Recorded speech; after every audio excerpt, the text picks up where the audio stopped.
So I think we're beginning. So today we have Jeff Pixley from Rutgers to give a seminar.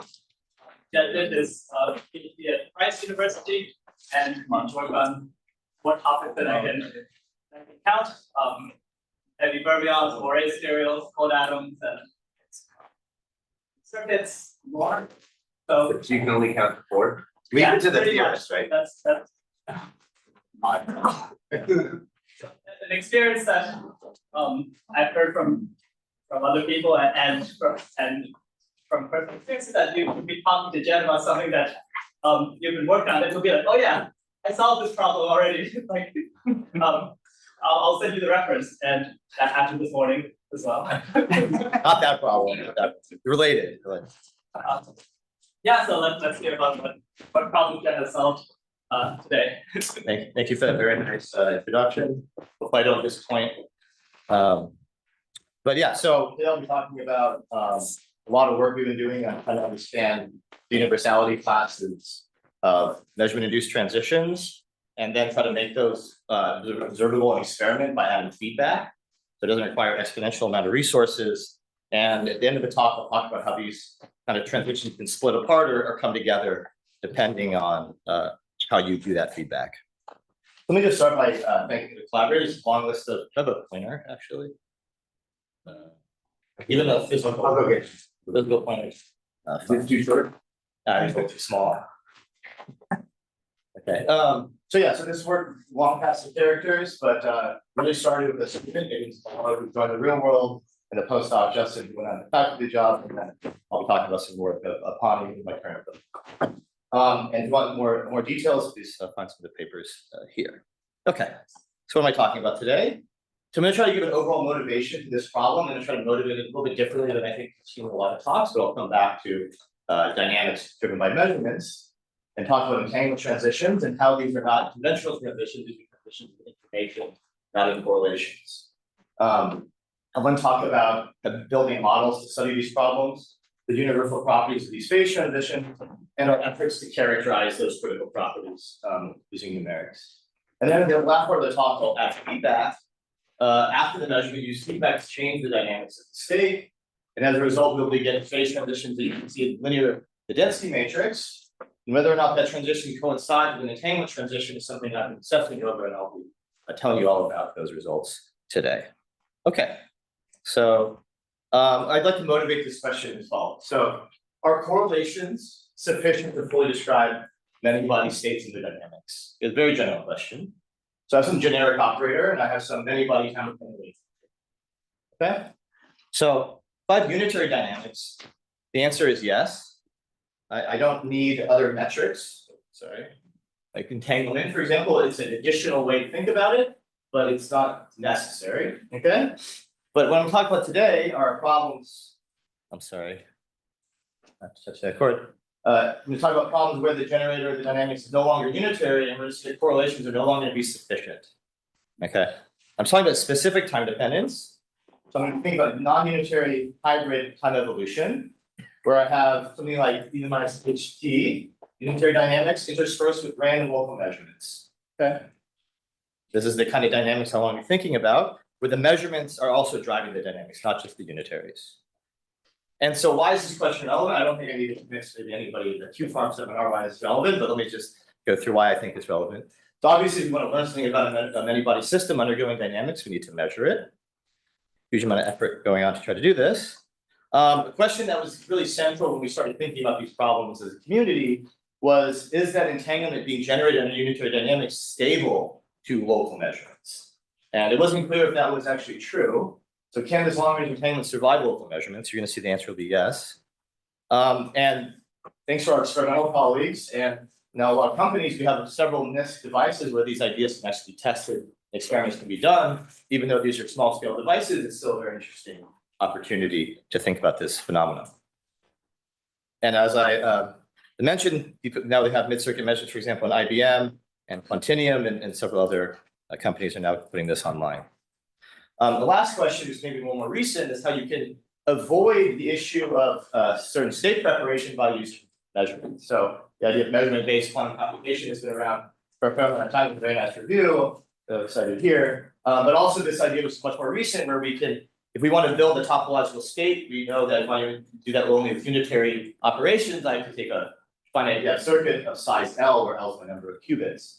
But if I have measurements of the dynamics, I don't have to do that anymore. And there's been such a realization of basically grading non-abelian topological order, grading anyons in this small scale trapped ion processor by using these measurements to prepare these states. Okay, and these are some theory papers that point these ideas out as well. Okay, so this is kind of why I'm trying to motivate. I think measuring quantum many-body systems is interesting. But now let's think about characterizing many-body systems. So if I want to think about something beyond correlations, thank you. I think there should be a pointer. This is pretty good. This will work. This will work. Okay, great. Sure. Actually, you know what else? I was right there. But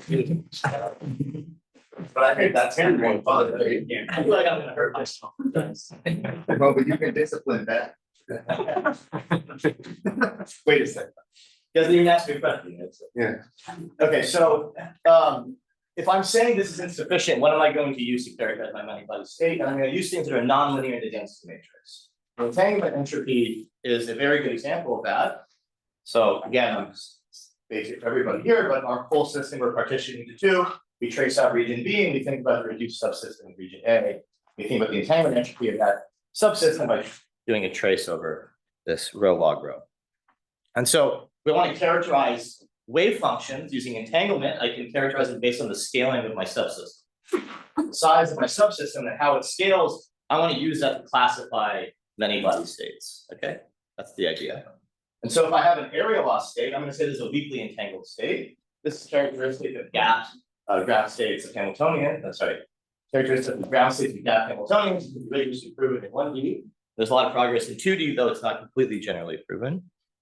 Highly entangled states will scale like the volume of our subsystem. So we're highly connected to everybody outside the subsystem. And these can be generated from, for example, long time evolution on some initial states of product state where H is some generic many-body local Hamiltonian. Or you could take a quantum circuit with random gates. These are the models we're thinking about today. Either of these would produce a highly entangled state in the long time limit. So if I want to think about phases through entanglement, so I have weakly entangled, highly entangled, you'll have a phase transition between these two regimes and the entanglement. And we know in ground states in 1D, critical states acquire this log correction. And the coefficient of that log is the central charge, and that'll be very different in the measurement induced transition, but the scaling will look similar. Okay, so this is suggested that this should be a successful program to classify phases or states of wave functions using entanglement properties.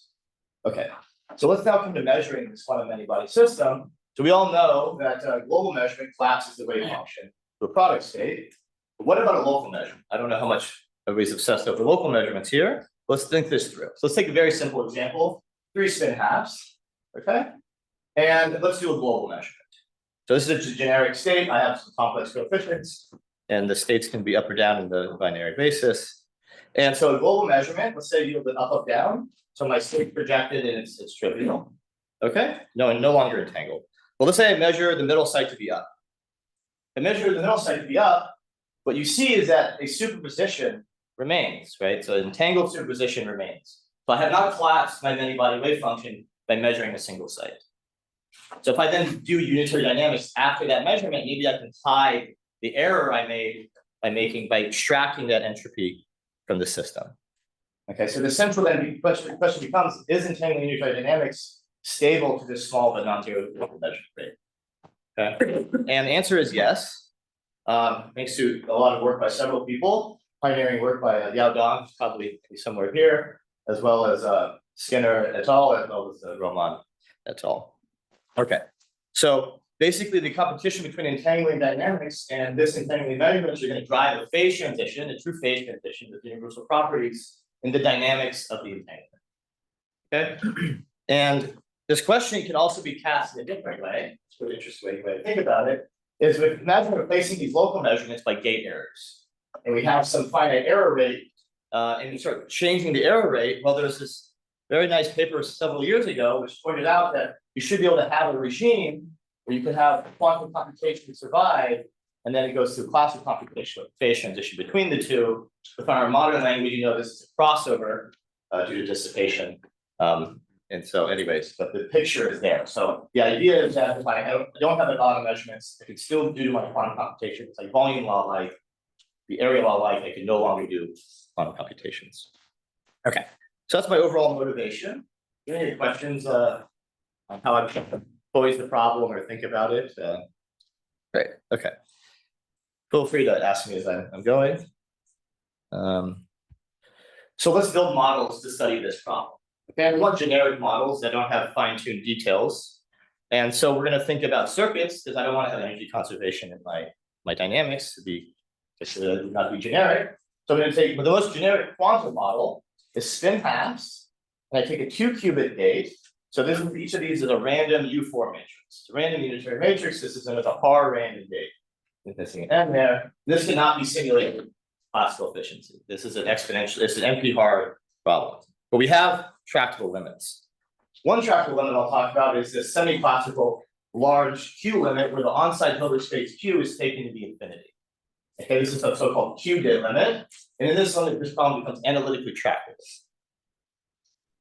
The other limit, which is numerically tractable, is using so-called stabilizer circuits where you can simulate this with classical efficiency. Also, I'm sure this is well known here. And this is infinity. So these are the 3 different types of gate choices that are going to be like our backbone of models in this talk, okay? And now I'm going to put in measurement, okay? So the model has, at every site I come in and I measure with a probability P. So I don't actually measure every site, I throw a dice, and if P is small, I measure less, if P is large, I measure more. So I throw the dice and I made measurements. Okay, so where the X's are, where measurements actually happen. And now my unitary dynamics is much more non-trivial. Sorry, my unitary dynamics is no longer unitary. It's interspersed with Krauss operators, which are these projectors on up or down or an identity if I could not make it. Okay, and now what's new in the dynamics is I now know the outcome of these measurements. This is fundamental to the problem, actually. I know the outcome of the measurement. Yes? It's a technical point, but like, I know like Krauss operator is more well defined. You write in terms of density matrix, but you're writing in terms of like wave functions here. Just curious. But you can write it either way. Oh, I see. The density matrix will be on the right and the left. Yeah, I'm just working on that. I'm starting with a pure state, so it remains good. Oh, Yeah, but it's equivalent. So this is a Krauss operator conditioned on a measurement. Yes, absolutely. Yes, absolutely. Which is the ends, which are my ends. And I know that, it's important to know that, otherwise I cannot do a nonlinear average. So with dissipation, it's like, but dissipation in a stochastic Schrodinger equation language would be a measurement where you don't know the outcome. Okay, so that's why I'm trying to make this distinction, it's important. Okay. And observables now will depend on my measurements. So I'm gonna point out all these details as we go along, as is needed. So maybe some things I'm harping on aren't clear yet, but it'll be clear. Okay, so I hope I've convinced you that I don't do any measurements. I have a lot of entanglement, global measurements collapse everybody, and you can then show there's actually a phase transition between this volume law and area law phase and the dynamics. How do you see this? Let's take this large Q limit to begin. Very intuitive. So in this large Q limit, you can basically write down a replicated field theory for the Renyi entropy. Let's say n equal to 2, for example. You can write down a replicated field theory for the n and a replica for the averages over gates. That's the beast of a field theory. And what comes out is basically that the unitaries merge these to form vertices and you form a connected network. So if I have no measurements, my unitaries connect me up, I form an entangled connected network. What do measurements do? Measurements cut the network apart. So I come in and I make a measurement, I disentangle that site, it's like I cut that connection of my network. Okay, and so if I now vary this measurement rate, I can see if I have a small number of measurements, my network will stay connected. If I have a huge number of measurements, it's disconnected little clusters. So if I were to draw a cut, this is time and space, so a cut would give the entanglement. I'm going to count an extensive number of bonds, whereas here it's going to be order 1. Okay, that's an intuitive picture for why I have these two phases, and this would then predict that the phase transition in this large Q limit has to be within this bond percolation universality class, which means the entanglement will grow logarithmically. The coefficient is a universal number. It's a Lorentz invariant field theory. These things are known exactly. And what's really exotic about this field theory is it has a central charge C equal to 0. Yes. What is the properties of the gates you're using here for this limit? Like, are you? So these gates are the hard gates where I took the local size of the Hilbert space to infinity. So are they the hard gates for the entire like 2Q to be like size Hilbert space, or is it like? So it's 2-qubit gate, but the local Hilbert space is Q and it's going to infinity. Okay, so it's a random 2-qubit gate for the limit. Yeah, Qubit. Qubits. Okay. Yeah, exactly. That clear? I think so. Okay. Can you clarify a little more for me? Like, Sure, what, sure. what does that gate actually look like? It's like a massive matrix. It's a UQ. It's just a ring. It's a UQ matrix. Totally random matrix. Yeah, huge random matrix, and you interact with one, it like fully entangles you. Okay. It's like a very fictitious limit, but it allows you to show a bona fide phase transition. And a lot of my work is showing what the quantum effects go beyond this, as I'll talk about today. Jed, Yes. so if it's P equal to 0, can you have heat flow in the system at the critical point?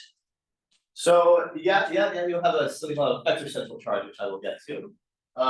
Partition function is equal to 1. So C is 0. That's in the reference limit, C is 1. That's the property. And so percolation polymers, these are known examples of logarithmic conformal field theories that have 0 central charge. Okay, so then we come to the numerics on stabilizer circuits. This is done by Yao Dong and Matthew's group. And basically now you can do this, you can do this with classical efficiency because you don't create any superposition. What a Clifford operation does is it takes a poly string to a poly string. No superpositions are generated. And that has an effect. It's not really quantum, it's really some semi-classical limit because you can see that all the Rennies are equivalent. So there's no Rennie index dependence because these eigenvalues are all integers, 0 or 1. And so this is an artifact of the Clifford limit. Okay. But nonetheless, you can still study this in entangling. And this very nice data after 500 qubits showed at the transition, you get this logarithmic scaling. And different than the percolation limit that I showed in the large cube, this coefficient of that log is a different number. Okay. So that's the first sign that these are probably a different universality class. Now let's come to qubits. Okay. So when I do qubits, it's hard. So I have to do this numerically and I have to do it with some intelligence. I can't just brute force it. And so what we realized is this logarithmic scaling at the transition spoils any finite size scaling you could try to do on small system size. And so we use this so-called tripartite useful information that Kutao, Fresco, and Levin and Wen, which was shown to cancel the area law contribution in topological quantum field theory so you could get the correction. Here we're able to show, here we're able to show that it cancels the log L. And we could show that rigorously in the percolation limit, and then we could do numerics on qubits and stabilizers. So here's the data. So here's qubits. This is the full hard-running problem. You go to 24 qubits. And the prediction is that there should be a crossing at the phase transition. So there's volume law, there's area law, our prediction there should be a crossing. And you could say, well, there's limited sizes. How well do you know that works? So we can test this with Cliffords. Cliffords, we can go to 500, but you could just do it to 24, and you get a number that's very close to doing it at 500. So this object has very weak finite size effects, and it's an unbiased estimate of PC. So this gives a very nice metric to determine the location of the transition, though there are other metrics as well. This is one that we find to be very accurate and have good statistics. You can then do data collapse to try to compare to percolation. You see nice data collapse, and it's rather unsatisfactory because the error that we have here, we can't discern from 4/3. So the difference between Clifford, Parr, and percolation, we don't know. We don't know. And one signature, though, that this is beyond the other two is the Rennie index dependence at the critical point. So as I said, Cliffords have no Rennie index dependence. So this is at the transition, you see log L, and it has a strong Rennie index dependence. So by the conventional unitary conformal field theory, it's a rigorous statement, but this depends on the Rennie index. You see this is violated. So this is another signature. This is the non-unitary conformal field theory, and the quantum nature is being somewhat shown in the Rennie index dependence. So this study ended. I should have had a paper here, and I was very unhappy because we couldn't really say what it was. So you can't discern just from these critical exponents alone what phase transition is, what universality class. Is it all just perturbation? Is quantum effects doing anything interesting? And I will show you yes.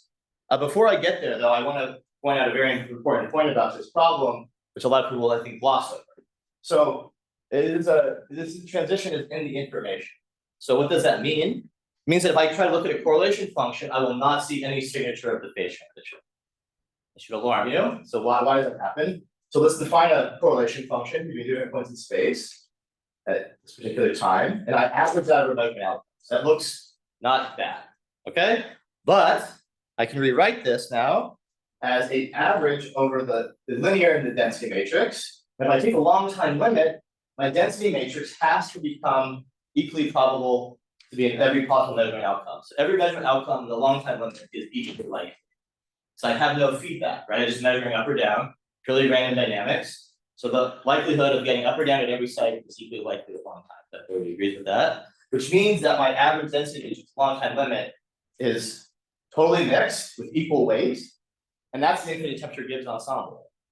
So if I compute a correlation function to infinite Gibbs ensemble, you'd see that featureless, nothing features, right? There's no features. So this sees no phase transition. What you have to do is you have to form nonlinear averages in the density matrix. That's essential. And so here's a way to do that with correlations. So I could do it with correlation functions, but I'm just showing you this here. The entanglement just does that for you naturally. So all entanglement metrics are just nonlinear in the density matrix, but you don't have to use entanglement. You could form other metrics from correlations, higher moments from correlations.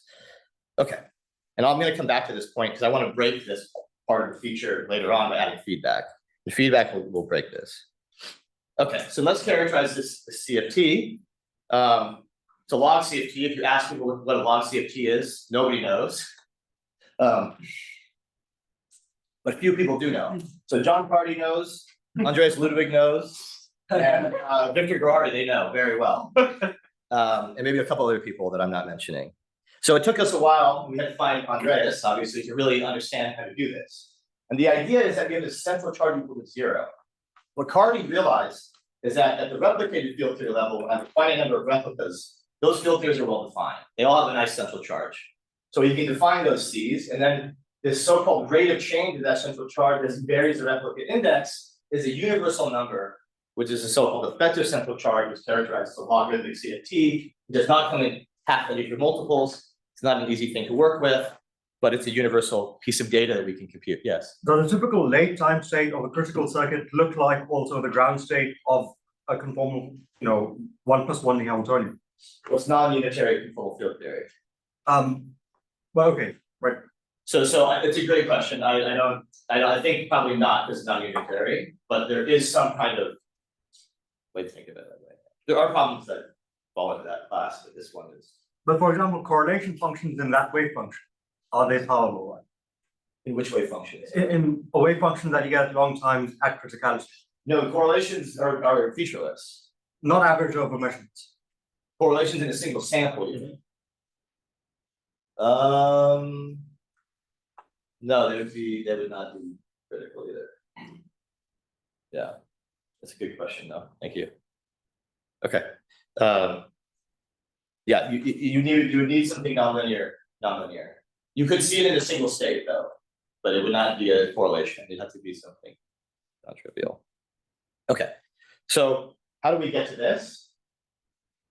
So we can basically what we did is we dug through the literature of circulation and we figured out how to cast that language into a quantum circuit.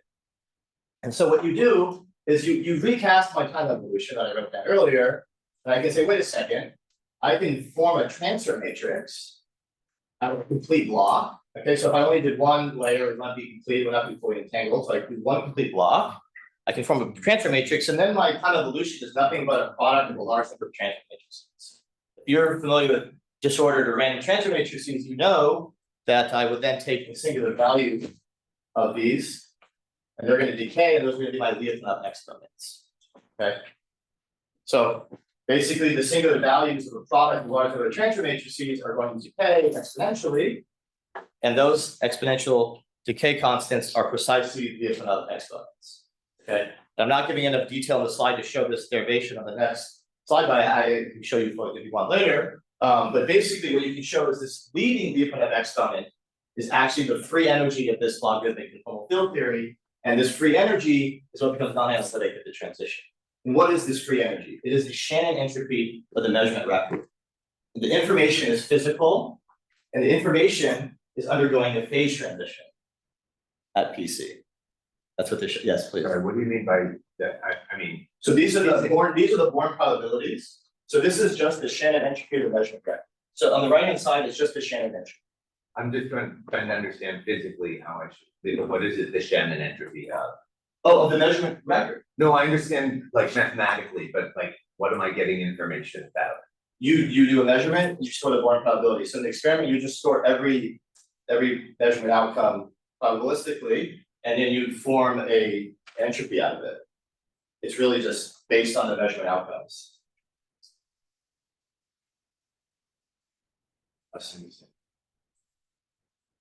Okay? Yeah, please. Sorry, so I need to know the Born probability for a particular set of measurement outcomes, and you told me that this was an hard problem. Are you saying like you can't practically calculate this in an experiment, is that not true? Yeah, I mean, practically, the experiment it'd be exponential resources. Yeah, okay. Absolutely. There's a post-selection problem here that we can't get around. But I was just saying physically, you can ask what is the transition, right? And the transition is in the quantum information, and this is showing that explicitly. That's what I'm trying to make the point of. Because on the left-hand side, we related to a free energy. So that's the, and then you can use properties of conformal field theories that tell you if you put a CFT in a cylinder, which we have a very long cylinder because we can do long times, right? So we can basically make it infinite in one direction and small in the other. Perfect for CFTs, actually. There's a whole machinery where people have determined that this correction from a cylinder on its circumference is literally at pi C effective over 6 L squared. So and you can then do this computation to get this effective central charge. There's a detail here that is an additional computation because you have to figure out the free energy density. Okay, so you need to know the area that the CFT lives on, which we can do, but we can also be clever. So you see Sarong is on this paper, he's a clever guy, and he was able to realize that we could take these dual unitary circuits, which are unitary in space and time. So we had two different models. In one model, you could allow this anisotropy parameter, which is just like the velocity of the CFT, to be 1. You can prove this graphically. So you can just get rid of one computation, it's gonna have an error bar. But if you look at the paper, we did it for both. And that alpha can be computed directly from mutual information in space and time. Okay, so here's actual data. Oh, yes. Is there an easy way of understanding why it's the effective central charge that's dCdr that appears in the expression, not just C itself? Well, C is 0. Yeah, I mean, I guess, yeah, why is it not just 0? There's another way of putting that. Why is it not just 0? Yeah, why is it this? So I can show you, it's a non-trivial, there's two different sides, and I can do the replicated derivation for you on the board later. Sounds great, thank you. Okay. So here we are, finally, we can compute something high accuracy because of this dictated scaling of the conformal field theory. This is using a lot of machinery from conformal field theory analysis. And we can estimate the spectral center charge with an error bar, which is well outside the infinite dimensional limit, which can also be computed analytically from the field theory. You can then compare this with the Clifford, and you see that we have identified very clearly 3 different CFTs with 3 different effective central charge. Okay, that's a quantitative distinction. Is there a qualitative physical distinction that the quantum mechanics gives us? And I'm very happy to say that there is, yes. So in addition to 3 log CFTs, I want to show you there's actually a physical qualitative difference. So in percolation in Clifford, it's well known in percolation, and we will show in Clifford. So if I take differences of these Lyapunov exponents, I can these can be related to scaling dimensions if I take an average. So this is known from the percolation literature. And so the question is, if I instead had raised this to a power and then did the average, does this exponent depend on the power n, or does it enter in linearly? So if it's just a fractal conformal field theory, then it would just be linearly dependent on n. But if there's something multifractal, it would non-linearly depend on n. So you can show that in percolation in Clifford, this is not multifractal, it appears as a linear multiplicative factor. There's no multifractality in these semi-classical limits. I would say Clifford is a different non-trivial semi-classical limit than percolation, but they are both some kind of semi-classical limit. In the fully quantum problem, now we want to compute this exponent. Turns out that's a very hard problem because we only have access to differences. We only have access to log G. So log G is self-averaging, G is not. So you gotta be clever, and this is known from Andreas's work from years back, that you can actually access this with the cumulative expand. So if you take a log of this object, you can then expand, and this is the mean, and that's the variance. So now we can compute these directly from the circuit, and you see that this is strongly multifactorial. So the takeaway from this part of the talk is here. To identify 3 different logarithmic conformal field theories is measurement-induced phase transitions. The percolation largely limit is the Clifford limit, and the fully quantum transition, which is what everything flows to. This is something I just want to actually mention, though it's not a rigorous thing. So central charge is a C theorem. So if you add a relevant perturbation, it has to decrease. Okay, there's no actual C theorem for the C effective, though it does seem to follow that.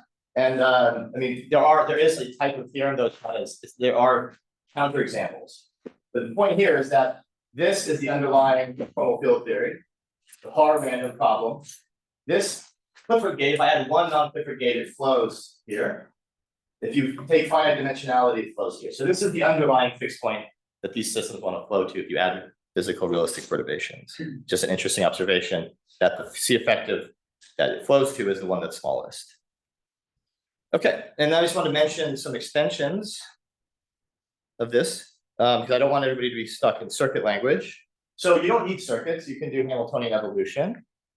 You can also change from strong projective measurements to weak measurements. Very nice work on this early on. We followed up on computing the critical properties. We can really definitively show these critical properties unaffected by weak measurements.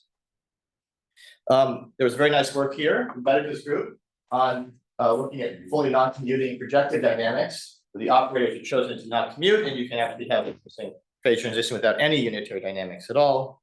And you can also introduce long-range interactions, and instead think about this problem as a purification transition. You couple in a qubit, and you ask, does that qubit purify in a finite amount of time or exponentially long amount of time? In this mixed phase, it's an exponentially long amount of time to purify a qubit on a finite set system. That's an additional way to think about it. Okay, and there's also experimental data from Chris Monroe's group on trapped ions and from IBM, brute forcing it with a huge number of stations. Here they used several different projectors, and this is all the stabilizer, because they can argue it's scalable. But at the end of the day, to do any experiment, there's always some sort of classical process at the end of the day going on. Here they're using a decoder, classical simulation of the decoder to be able to check. And here you're just doing an exponential many runs. Okay, so no free lunch, but we are seeing data that sees the phase, these 2 phases. Okay, so this there's a lot of thought of how do we get around this exponential difficulty. Okay, and this is what I want to get to in the last part of the talk. Tell you a question. Okay, so we want to add control. Okay, and so let's go back to this fact that we couldn't see any correlation. So the issue here is that this coefficient was M independent. That was my major issue. So if I could add feedback, so if I added feedback from measurement outcome, not every state would be equally likely in the long time limit, right? Maybe some states with up would be more likely than down because I'm maybe pushing it up more predominantly, for example, such that this is no longer 1/2 to the L, M independent. Okay, very good. So I've broken that, but what else? What does that do for me? Not much. I need to find now a model with something non-trivial. But I do know if I have feedback, I should be able to see it in correlations. Okay, that's the point of the slide. And so it turned out some of this is actually understood classically. So I'm going to bring you a completely classical perspective, then we're going to come back to the quantum, okay? And if you get a little confused, I'm talking about classical quantum, please stop me. So this goes into the language of classical control transitions, which is a pretty interesting thing that nobody really is aware of, and it's quite interesting. So let's consider a little classical chaotic map. Very simple. Takes the number x to 2x mod 1. X is a number between 0 and 1. If I take x to be a rational number, this is just a finite length orbit that repeats. Okay? But any irrational number is so close to irrational, meaning that it's actually a chaotic map if I act with x irrational. So I take an irrational number x, and I do this, it's chaotic. Okay? But if I start with a rational number, I have a finite depth orbit. So those orbits are unstable. Is that clear? If I add an infinitesimal perturbation to those orbits, it's going to float as an irrational orbit and never repeat. Okay? So this is like a chaotic map. Now I can think about feedback by using this structure. So let me show you a little movie of my math. So I just take a rational number, and the math just fills out the number line density. Okay. So now what I want to do is I want to try to use this. I want to use this structure. I want to use this structure to control the system. So the idea is, if I have a system sitting at the unstable orbit, the chaotic dynamics can't take it off of it, right? So if I could push the system onto the unstable orbit, it can actually become stable. That's the idea. So we want to take this system, we measure where it's at, I determine if it's closer to 1/3 or 2/3. Depending on which one it's closer to, I push it towards that value. Okay, so I push it closer to 1/3 or 2/3. This is kind of a bad movie. It's supposed to be focusing on 1/3 or 2/3. You can kind of see it going up here and here. But the idea is that it's pushing you towards this unstable fixed point. Is that relatively clear? And I can now put this together as a model, stochastic model. So the probability 1 minus p, I apply my chaotic math. The probability p, I apply my control math. Okay? So we have a probabilistic model. And you can analytically solve this and find the phase transition between a chaotic phase and a control phase. So it's rather interesting that the chaotic phase is stable. And you need to have enough motion or enough push to get out of the chaotic phase into this control phase. Okay, so this is like a classical version of the measurement induced transition. Yes. Sorry, what is A? So A is how much I pushed it. Sorry. So in the math, Are you there? in the math, A is a number between 0 and 1, positive, and that ensures that you get pushed to the, let's say, the fitting point. So A and P are like our parameters. I'm going to fix A to be a half for the remainder of the talk, basically, but this is the general.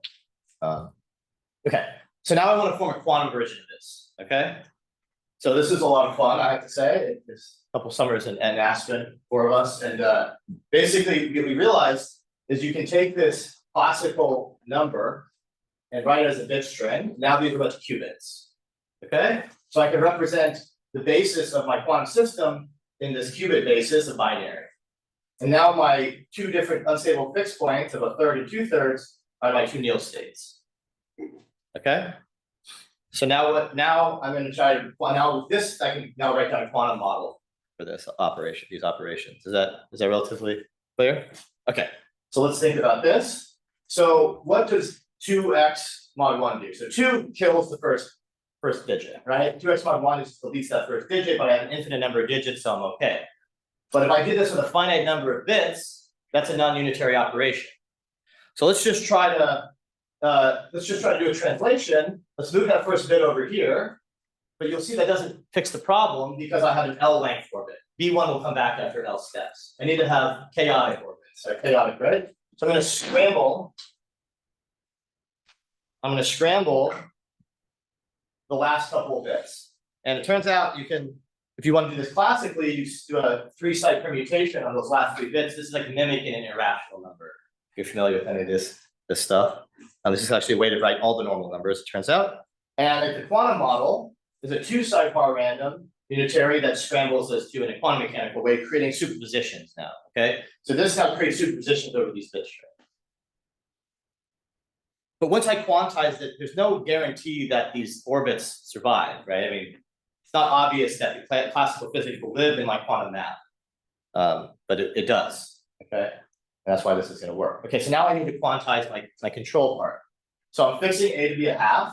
So I'm going to break it into 2 steps. I need to do a division by 2, and then I need to add, basically add bits. So division by 2, and then add it. So let's break it into 2 pieces. The division by 2 is basically, you basically want to put the 0 here. And so you do that by making a measurement. And if it's up, you flip it down. If it's down, you do nothing. And then you do this opposite translation. So there's the measurement feedback. In realizing the control map, I had to do a measurement and I had to use feedback or feed forward. I don't know what you want to call it, but just call it feedback. Okay, so is that clear? But that doesn't do enough. You now need to add the next piece. And this addition it turned out to be, yeah, it's something that's really non-trivial after the fact. So this is something we call the controlled adder. You can see you're adding to your number a bunch of digits, but you're adding in every qubit.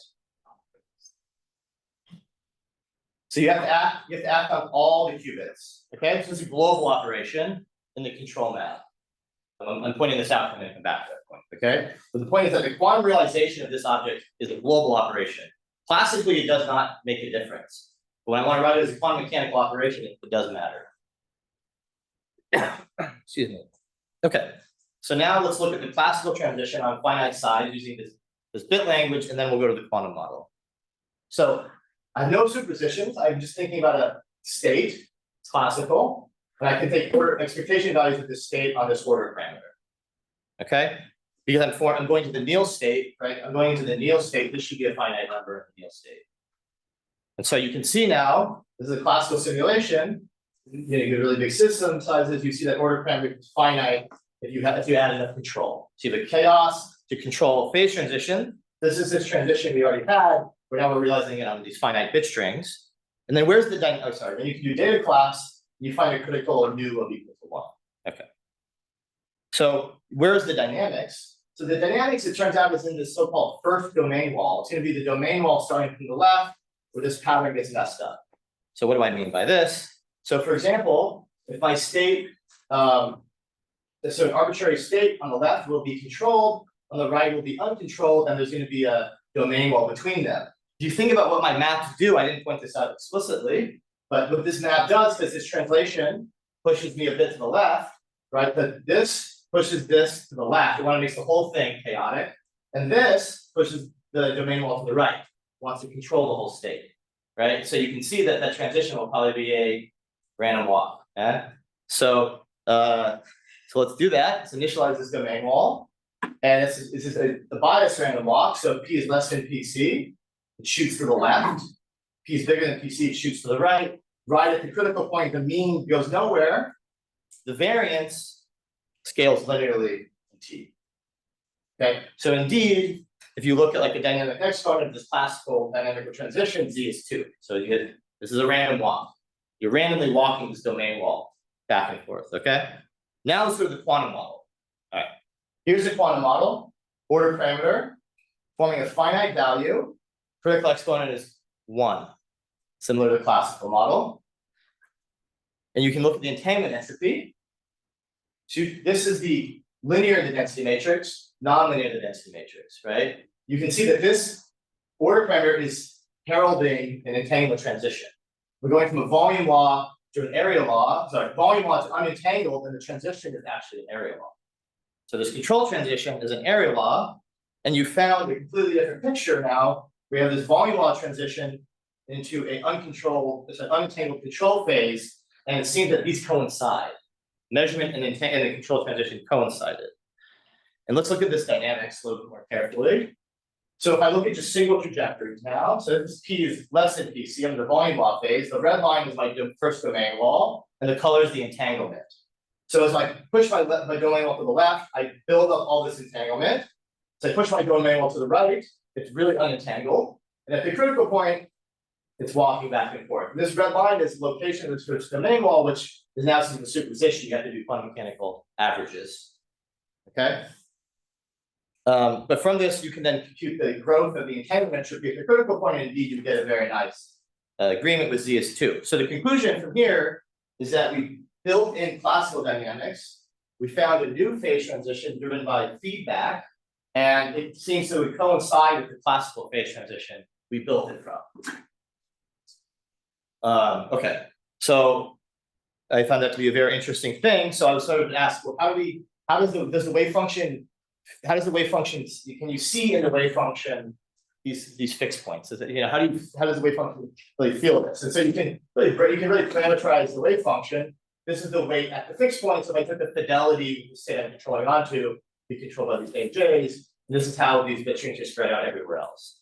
So I'm going to show you this bit string and the long time limit averaged over a lot of samples. Here's the classical data. Here's the quantum mechanical data. There's no difference.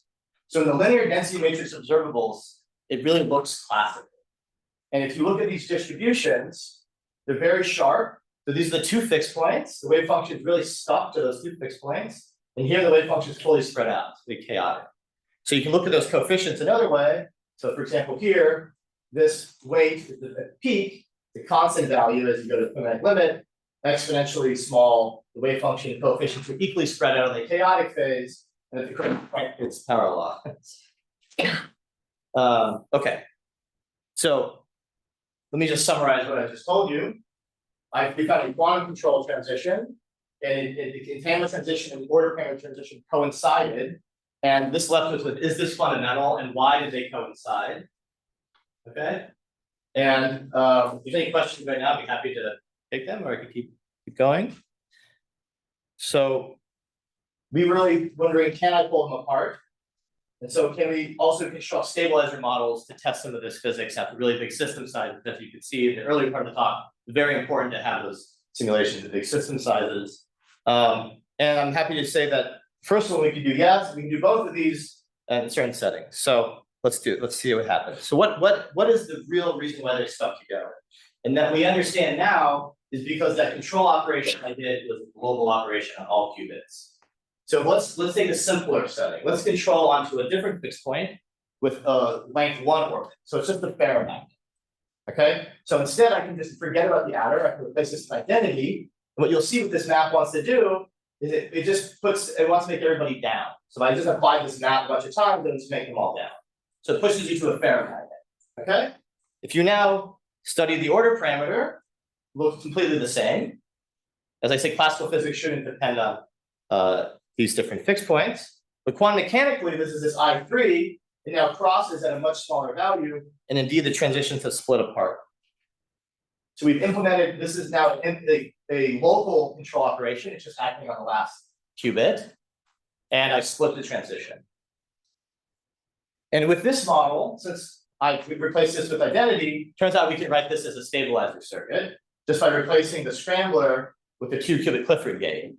Turned out that by getting rid of this global adder, this is already a stabilizer operation, and we cannot represent that global adder as a stabilizer. Okay, so we don't know how to write the global model as a stabilizer model. If anybody figures that out, it'd be fantastic. I don't think it's actually possible though.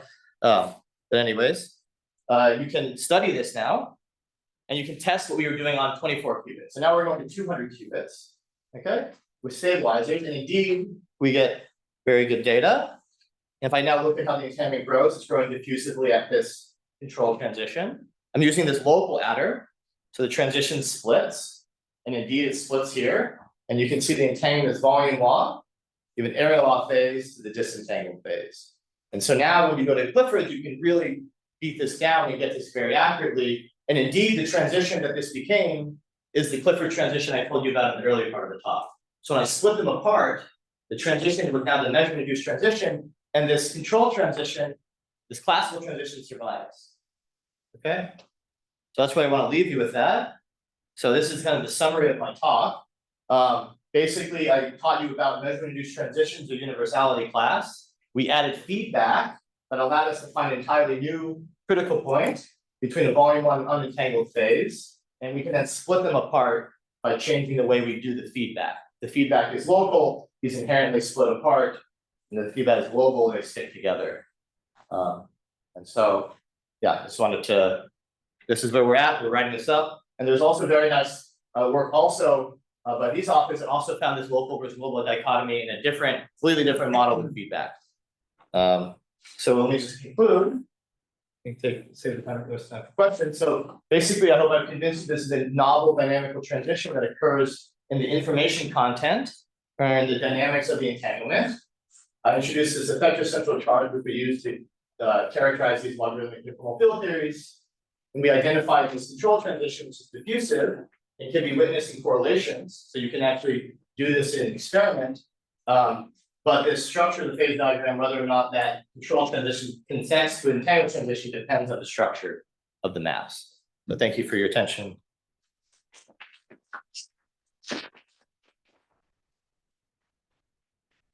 Yes, I'm not a student. any other students? Yeah, For an ordinary non-logarithmic CFT, what would the behavior of this effective central charge be? There would be no effective central charge. So, okay. So like a normal conformal field theory, you have a central charge, and that's basically it. Yeah, yes, and then when you go to I replicas, it's the same central charge, so the derivative is this. Okay, so if you would take a replicated, it's like a disordered. So this, when you do replicas, you have some sort of disordered conformal field theory. So if you disorder it, then you can change the it can maybe no longer be conformal. I'm maybe not fully following your question though. So I thought that you were defining the effective central charge, so whatever. You're calculating these Rayleigh entropies and you have to take n copies of the system. Let me go back. And then this effective central charge is the change in the Yes, central yes. charge as you change the number of replicas, right? Yes, you absolutely. You can't do that for a normal CFT, or you're saying, I'm just saying that a normal CFT doesn't usually have disorder, because then it usually kills your Lorentz invariance because of the static disorder. But there are examples where they are. I mean, I'm just not fully. Yeah, maybe just ask me after. I'm not fully appreciating the question. I think this. The last bit, just definition wise, clarify again, what's the difference between the control transition and the entanglement/measurement? Absolutely, yes. Let me get to that. Okay, so I'll tell you what I know and what I don't know. So what I do know, this entanglement transition has a logarithmic scaling of the entanglement entropy, it's conformally invariant. This particular control transition. So this physics is more generic. You have feedback is very nice work here at Stanford that basically have this as an absorbing state transition. So this being diffusive is a property of a particular model, a particular universality class we're looking at. But the fact that this control transition is observable in linear in the density matrix quantities is essential. So this is only observable in nonlinear the density matrix, like entanglement, and this can be seen in order parameters. And whether or not there are quantum effects at this transition is an open question. Okay, and that's something we're trying to answer right now, basically. And if I come here, why the classical physics dictates the measurement-induced critical properties, I do not know. Okay, it's an observation and it's something you're trying to understand, but it seems to be true in general. I think it was true in other contexts as well, that the classical critical phenomena seems to dictate this property when the transition coincide. That's what they also saw. So that's a very interesting question. I hope I'm inspiring people to think about it here, but there's a lot of open questions here. Okay, so how robust are these transitions to experimental imperfections like imperfect measurements, imperfect control? So I think there's so I think this is quite robust. This becomes rigorously speaking a crossover because it's dissipation and loss. So rigorously speaking, it's no longer the transition. I think this you can show this does survive in the presence of noise. So yeah, I'm visiting IBM tomorrow. I'm trying to convince them. But if anybody else wants to try to do the experiment, I'm happy to talk to people here too. But basically, you can do this experiment. The hard thing is doing this one where the global operation of the control. That leaves a lot of gates into the whole circuit. So anyways, that's a question. But this one I think can be done experimentally, and then to see this, we have to do an exponential difficult experiment. But the other one is not difficult. It's just an observable order parameter. Yes, I guess you mentioned sort of like these transitions occur with weak measurements. So I was wondering if you do like global weak measurements. Do you see the same transitions? Like instead of doing a local measurement. Global weak. So it's either I think it's probably too strong. Probably too strong of an effect. I don't think you can measure, I don't know, extensive. I think it's a different. Yeah, it's an interesting question. My intuition would say that'd be way too strong. It'd be like area law. Like one after it'd just be in the area law phase if you ran the dynamics. So the one interesting thing when you add weak measurements though is there's a region where the measurement could be too weak and you can never get out of the volume law phase. That can also happen. But questions of making global measurements with constraints, I think, is a question people are working on now. So if you add constraints to that, you can make it non-trivial.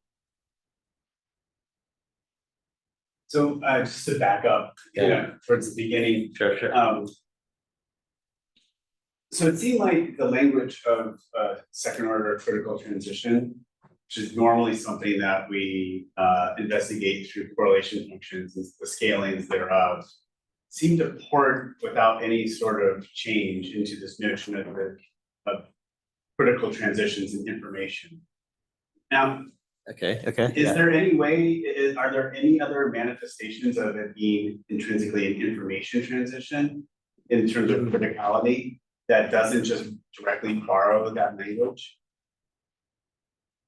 Okay, that's a very good question. So in terms of the entanglement, this is this picture, for example, right? Like the fact that the entanglement scales, I think. Yeah, other Why? than that, I get that part. You're okay with that? I mean, I Yeah. thought that was even part of your question, like, why does that obey a second order kind of scaling class? Is that not really what you're, maybe Yeah, but I can still kind of see that as you can believe kind that? of a correlation function, Okay, so yeah, you can, the neutral formations map the correlation function, right? right? So In just the, going like this notion of criticality and in these information transitions seems to be very similar. Is that an accident? no, I think the answer is in this equation here. Here, so basically, once you get to understanding the free energy. I mean, this is, you can never experimentally, that's an exponentially hard thing, right? So this object is telling you that it's following information. And this is what's becoming on, this free energy is what's becoming on it. So if you want to view it as like a thermodynamic transition. Okay, so once you've made this mapping, then all the intuition about normal many-body physics is the same. I think that's. And can I make this mapping for all the varieties of information transitions? Or just the CFT? Just the CFT. So no, this is true, but whether or not this obeys the CFT scaling is another question. But you can always define a free energy Sure. from the entry of the measure vector. That's good. I see. Okay. Yeah, but this 1/L squared statement, that's the CFT statement. Thanks. Yeah, thank you. That's very, very nice. Yes. Just wondering, since this sort of machinery of workloadness, is there sort of an analogous picture of, the measurement rate having some effective disorder strength? And is there any sort of analogy to Anderson localization where transport becomes interference? Beautiful question.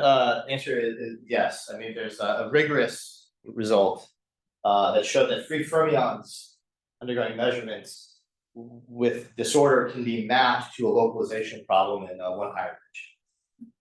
So yes, absolutely. And the physics of measurement is related to localization in time. There are connections between real space, Anderson localization, and measurements localization. There's very nice work from I want to say group in KTP on this. I can point you to a paper. Xiaoming Zhang as well at Cornell. Not my work, but yeah, it's very interesting stuff. Yeah, there's even work on a single qubit. People have been thinking about, just a single qubit undergoing unitary measurements. And anyways, this becomes a 1D problem. Localization. All right, let's give Jen a round of applause.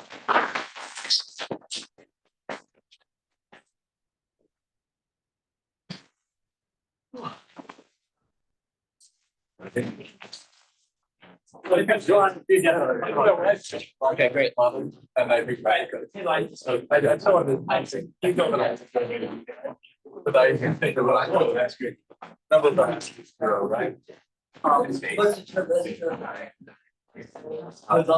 Thank you. Yeah, really big, So,